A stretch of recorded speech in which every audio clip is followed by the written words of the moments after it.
2027 ଦିନିକିଆ ବିଶ୍ୱକପ୍ ଖେଳିବେ ଭୁବନେଶ୍ୱର କୁମାର। ନିଜେ ଦେଲେ ସବୁଠୁ ବଡ଼ ପ୍ରଶ୍ନର ଉତ୍ତର। ଆର୍ ଅଶ୍ୱିନୀଙ୍କ ମତରେ ଖେଳିବା ଉଚିତ ଭୁବନେଶ୍ୱର କୁମାର, କିନ୍ତୁ ଭୁବନେଶ୍ୱର କୁମାରଙ୍କ ମତ କ'ଣ ଚାଲନ୍ତୁ ଜାଣିବା। ତା ପୂର୍ବରୁ ଚ୍ୟାନେଲ୍ ସବସ୍କ୍ରାଇବ୍ କରନ୍ତୁ ଏବଂ ଚାଲନ୍ତୁ ସମ୍ପୂର୍ଣ୍ଣ ତଥ୍ୟ ଜାଣିବା। ଦର୍ଶକ ବନ୍ଧୁ, 2027 ବିଶ୍ୱକପ୍ ଖେଳିବେ କି ନାହିଁ ଭୁବନେଶ୍ୱର କୁମାର, ତାକୁ ନେଇ ଏବେ ଚର୍ଚ୍ଚା ଜୋର ଧରିଛି। ଭୁବନେଶ୍ୱର କୁମାର 2027 ବିଶ୍ୱକପ୍ ଖେଳିବାକୁ ଚାହୁଁନାହାନ୍ତି। ଭାରତର ଅଭିଜ୍ଞ ଫାଷ୍ଟ ବୋଲର ନିଜେ କହିଛନ୍ତି ଯେ ତାଙ୍କର ଏବେ ଟିମ୍ ଇଣ୍ଡିଆକୁ ଫେରିବାର ଇଚ୍ଛା ନାହିଁ।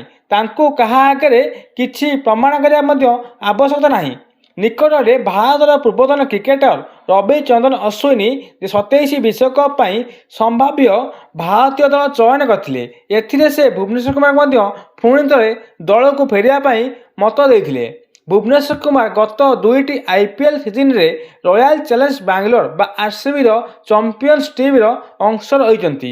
ନଭେମ୍ବର 2022 ପରେ ଟିମ୍ ଇଣ୍ଡିଆ ପାଇଁ କୌଣସି ମ୍ୟାଚ୍ ଖେଳି ନାହାନ୍ତି ଭୁବନେଶ୍ୱର କୁମାର। ପ୍ରାୟ 4 ବର୍ଷ ବିତି ଯାଇଥିଲେ ମଧ୍ୟ 36 ବର୍ଷୀୟ ଭୁବନେଶ୍ୱର କୁମାର କହିଛନ୍ତି ଯେ ତାଙ୍କ ଲକ୍ଷ୍ୟ ଟିମ୍ ଇଣ୍ଡିଆକୁ ଫେରିବା ନୁହେଁ। ସେ କେବଳ କ୍ରିକେଟକୁ ଭଲ ପାଆନ୍ତି ଏବଂ ତାଙ୍କର କ୍ରିକେଟ ଖେଳିବା ସହିତ ଉତ୍ସାହ ରହିଛି। କ୍ରିକେଟକୁ ଭଲ ପାଇବା ବୋଲି ମୁଁ କ୍ରିକେଟ ଖେଳୁଛି।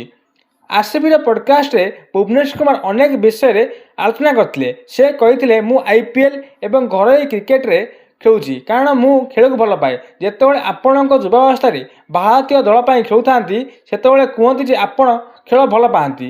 ସେ ଆହୁରି କହିଥିଲେ, ସତ କହିବାକୁ ଗଲେ ଯାହା ଆପଣଙ୍କ ନିୟନ୍ତ୍ରଣ ଅଛି ତାହାକୁ ନିୟନ୍ତ୍ରଣ କରନ୍ତୁ, ଅଧିକ ଚିନ୍ତା କରନ୍ତୁ ନାହିଁ ଏବଂ ଜୁନୁନ ପାଇଁ ଖେଳନ୍ତୁ। ଏବେ ମୁଁ କିଛି ଅନୁଭବ କରିପାରୁଛି। ଟିମ୍ ଇଣ୍ଡିଆକୁ ଫେରିବା ନେଇ ମଧ୍ୟ କହିଛନ୍ତି। ଭୁବନେଶ୍ୱର କୁମାର ସ୍ପଷ୍ଟ ଭାବେ କହିଛନ୍ତି ଯେ ତାଙ୍କୁ ଆଉ କିଛି ହାସଲ କରିବା ନାହିଁ। ସେ କହିଥିଲେ ଯେ ମୁଁ ଭାରତ ପାଇଁ ଖେଳି ସାରିଛି ଏବଂ ଏଭଳି କିଛି ନୁହେଁ ଯାହାକୁ ମୋତେ ହାସଲ କରିବାକୁ ପଡ଼ିବ। ଯଦି ମୋତେ ଏକ ସୁଯୋଗ ମିଳେ ତେବେ ଭଲ ହେବ, କିନ୍ତୁ ମୁଁ ପୂର୍ବରୁ ମଧ୍ୟ ଭାରତ ପାଇଁ ଖେଳି ସାରିଛି। ସେ ଆହୁରି ମଧ୍ୟ କହିଥିଲେ ଯେ ମୁଁ ଏବେ ଯାହା କରୁଛି ତାହା କେବଳ କ୍ରିକେଟ ପ୍ରତି ମୋର ଭଲ ପାଇବା ପାଇଁ କରୁଛି। ମୋ ଶୃଙ୍ଖଳତା ନେବାକୁ ଚେଷ୍ଟା କରିବି। ଭାରତ ଦଳରେ ସ୍ଥାନ ମିଳିବ କି ନାହିଁ ତାହା ତ BCCI ସ୍ଥିର କରିବ। ଯଦି ଖେଳିଲେ ତ ମୁଁ ଖୁସି, ନ ଖେଳିଲେ ବି ମୁଁ ଖୁସି। ମୁଁ କ୍ରିକେଟକୁ ଭଲ ପାଏ, କ୍ରିକେଟ ଖେଳୁଥିବି। ଇଏ ହେଉଛି ଆଜିର ବଡ଼ ଖବର।